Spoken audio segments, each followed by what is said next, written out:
We all knew the 2025 NBA draft class was going to be good, but this is one of the best starts to a season we've ever seen from a draft class. And it's not just guys at the top, it's throughout the draft. It's in the second round, it's in the late second round. Guys contributing to winning teams. This has been such an unbelievable start for this class. And of course, we have to start at the top with Cooper Flagg. It's been a weird start to the year for Dallas in general, but Flagg has looked like he belonged in every single game. He had a rough debut, obviously national TV, a little bit of nerves, but ever since then, all of the in-between stuff that people were excited about Cooper Flagg that made him such a well-rounded prospect, it's all been there. He's been able to play make, he's rebounding, he's guarding, he's getting out in transition, and you're seeing some of the flashes of on-ball creation, of taking dribble handoffs and getting to a one-dribble pull-up, even some pull-up threes, and that's what you want to see. You want to see all of the stuff that he was always supposed to be as a prospect. High energy, competitive, just plays a winning brand of basketball, and then you want to see him develop those other level of skills that are going to take him to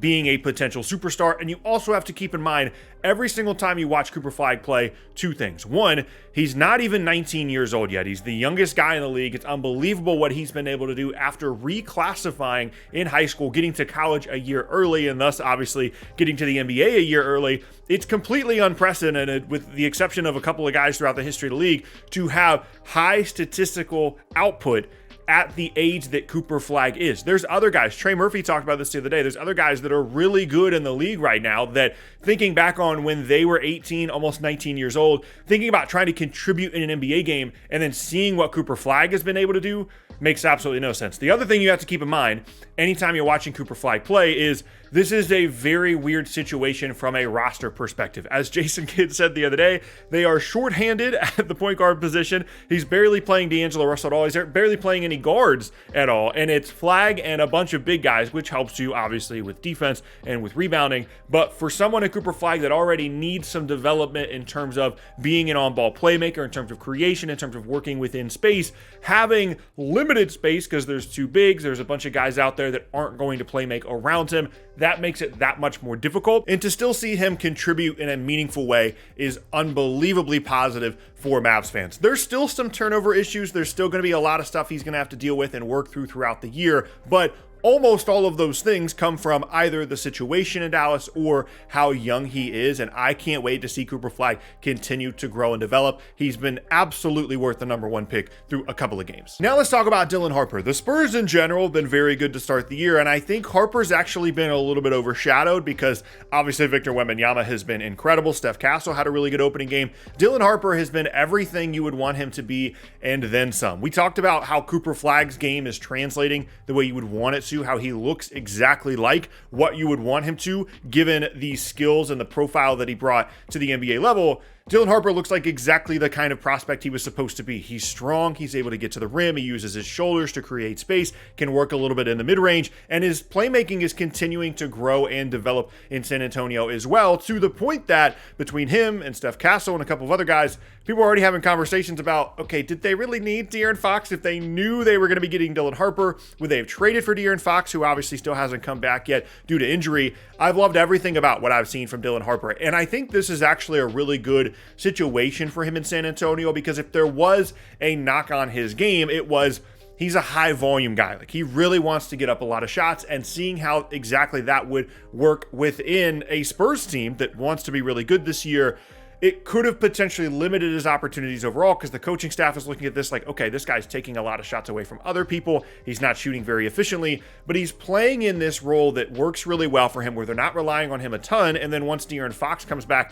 they won't be relying on him even more so. And it allows him to kind of scale down his game, work on his game, develop it, but do it in a much smaller sample. And I think in the long term, throughout the year, that's really going to help him better understand how to play winning basketball in San Antonio, which is not something he experienced a ton at Rutgers last year. Love the fact that Dylan Harper is in this situation in San Antonio, obviously alongside Wemby. Those are the foundations in San Antonio. I can't wait to see that guy just continue to grow and develop throughout his rookie season, to the point that maybe De'Aaron Fox isn't a San Antonio Spur in a year. We'll see. But this next guy is probably, I wouldn't say the surprise of the class, but definitely the thing that kind of takes them over the top, and it's VJ Edgecombe. There was obviously a lot of conversations at the time of the draft in terms of who Philadelphia was going to take third overall.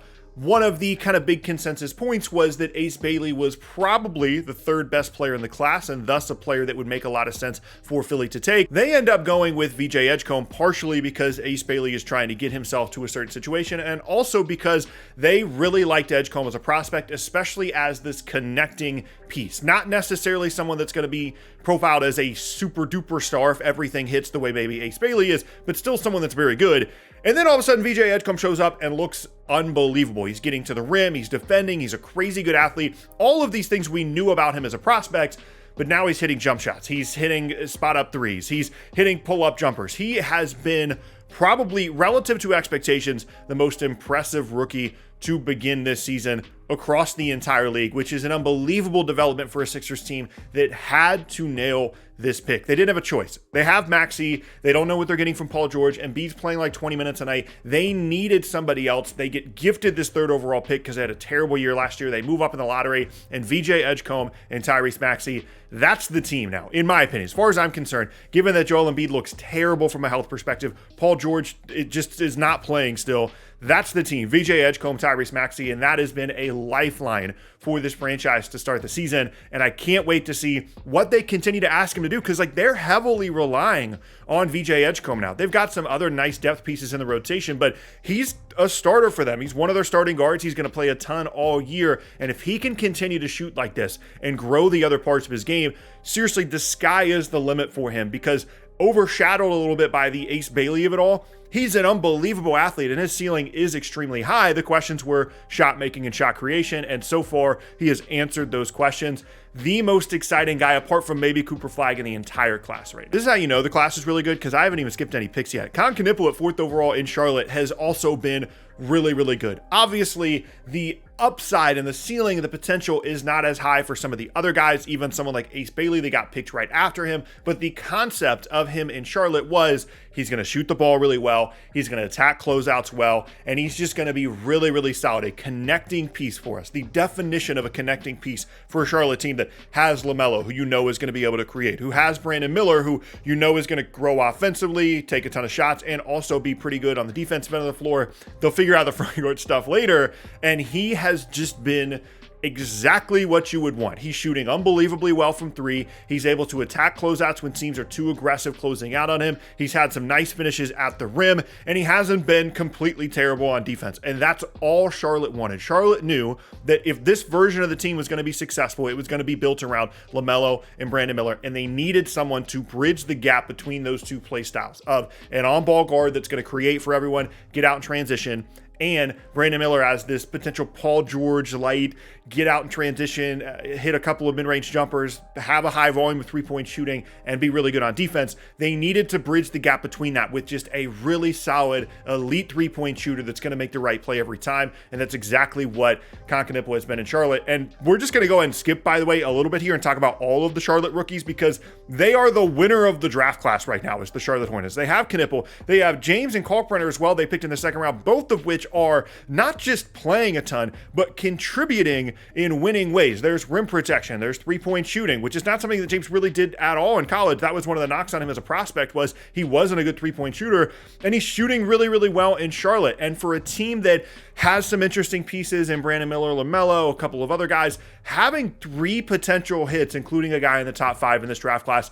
changes everything for Charlotte moving forward. It's exactly what they need, and they are the winner of the draft class right now. Still not skipping picks. Number 5, Ace Bailey hasn't played well so far. Obviously, he was sick in his first game, wasn't very good in the second game, but in the preseason, he was the story of the preseason, right? He looked like a mini version of Kevin Durant in some people's opinion. He looked really, really good. I'm not worried about Ace Bailey at all. Utah has actually been more competent and more watchable than I expected them to be to begin the season, and I think eventually Ace Bailey is going to become a part of that. There's just too big of an opportunity here for him to not show flashes at some point during the season, and even if he's not particularly good, even if Utah's not particularly good, I'm not worried about Ace Bailey through a couple of games. Still not skipping picks. Number 6, Trey Johnson in Washington. A Washington Washington team that's been a pretty big storyline to start the year. Keyshawn George playing out of his mind in the first 2 games of the year, and right alongside him is Trey Johnson, who just looks like exactly what you wanted to be. I know I've said that about probably 4 of the guys we talked about so far, but that's the theme of the class right now, is you take these guys' draft profiles, what everybody kind of thought they were going to be,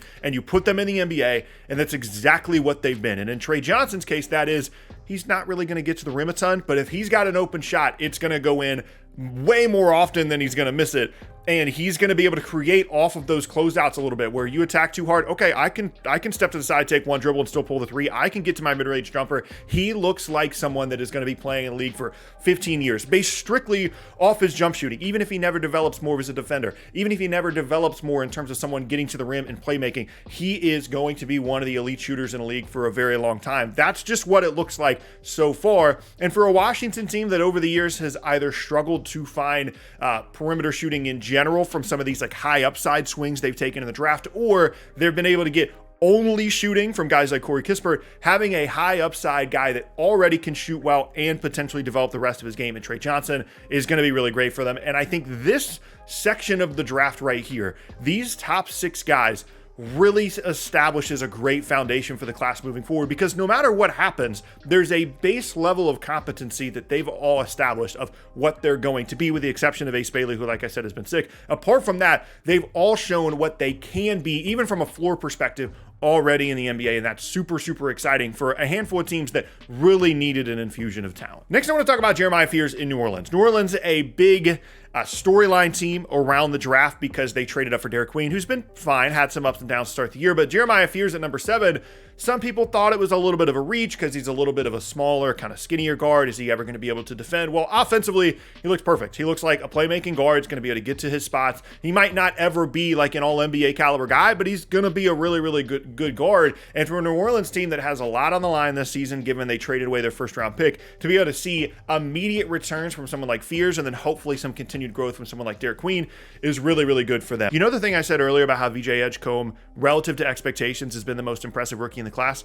I take that back, because at 11 is Cedric Coward from Memphis, who, has he missed a shot yet? I'm not sure that he has. He has been unbelievable. By the way, this is a guy that's supposed to be playing at Duke right now. Like, he kind of moved his way up through college basketball, was going to transfer to Duke, became this super late riser in the draft class. All of a sudden, he's going 11th overall. So anytime you watch Duke play this season, keep in mind, this guy who's tearing it up right now for Memphis was also supposed to be on that team. He has been everything that Memphis has been looking for from a wing for half a decade. They've been in rumors about trading for Mikal Bridges, in rumors about trading for OG Anunoby. They drafted Zaire Williams. They did all of these different things to try and find exactly what Cedric Coward has been through the first couple of games of his NBA career. He's spacing the floor, he's getting out transition, he's guarding, he's an incredible athlete, he's able to get to the rim, he can finish lobs, everything. It's all there. And obviously, we don't know if that's going to continue, but if you could have scripted a perfect start to this pick for Memphis in a transitional offseason for them, in which they trade away Desmond Bane, they bring in Ty Jerome, they have a bunch of injuries on the front court in the offseason. You need something to hang on to, especially in a scenario where Job was already dealing with injury stuff, Jaren Jackson was already dealing with injury stuff. Enter Cedric Coward, who has been the most impressive rookie relative to where he was drafted in the entire class. And again, just like with a bunch of the other guys we talked about, it really does change a lot of things for Memphis moving forward. I'm sure people are going to get mad that I don't specifically mention their rookie on their team by name, but a couple of other guys here. Ace Bailey at 23 for Atlanta, someone they reportedly kind of wanted to take at 13, then traded out in New Orleans and ended up getting it at 23. He looks like one of these energy athlete guys. Hopefully can hit some open threes. He looks really good. We already talked about the other 2 Charlotte rookies at 33 and 34 in James and Kalkbrenner. 56, Will Richard, I just want to point him out really quick for Golden State.